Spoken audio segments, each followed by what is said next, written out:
এত জ্ঞানজাম হচ্ছে কেন জানেন? এত জ্ঞানজাম হচ্ছে কেন? কি হচ্ছে বল? আমরা এখানে দেবী পূজা করছি। ও দেবী পূজা করছো? নাগিনী বল। তোমাদের এই দেবীটাকে না আমি একবার দেখবো। না না, তোকে দেখানো যাবে না, আমাদের দেবী যাবে না। না। কি বলছো? হ্যাঁ, এই নারায়ণ যেখানে এসে গেছে না, দেবীকে দেখেই যাবে। ঠিক আছে, তবে দেখি তোর কিভাবে দেখো, কেমন করে দেখে। নারায়ণ নারায়ণ যা দেখে নিল। কি হচ্ছে? দেবী আমার দেখা হয়ে গেছে। এবার আমি কোথায় যাবো জানো? কোথায় যাবে? কৈলাসে। কৈলাসে কি থাকে? কৈলাসে কি আছে জানো? কে আছে? আমার মামা। কে তোমার মামা? দেবাদেব শঙ্কর আমার মামা। দেবাদেব শঙ্কর তোমার মামা? তো সেখানে কি হবে তোমার?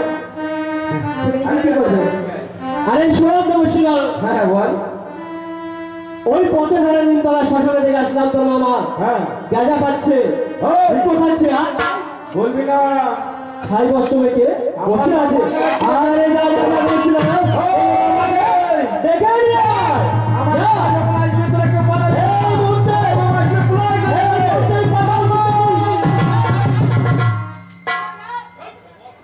ওরে না, ওরে নাকি ও মা, চলো তোমাকে নিয়ে অন্তঃপুরে ফিরে যাই। বলো না তো, সে ঘুরে গেলে আবার তোমার পূজা। তাই বলো।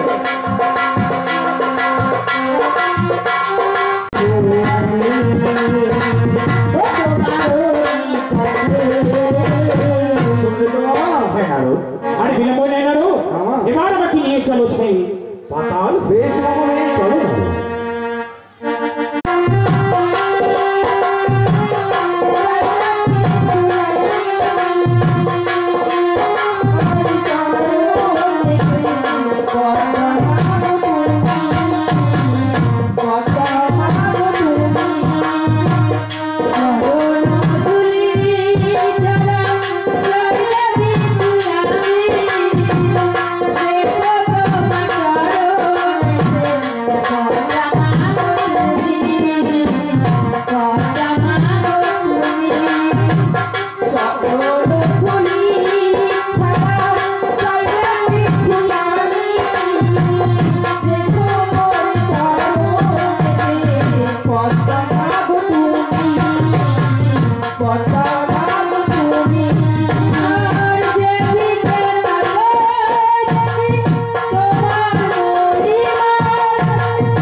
আর আমি যে দেবীর কথা বলছিলাম, হ্যাঁ নারু, ওই সেই দেবী মামা গো।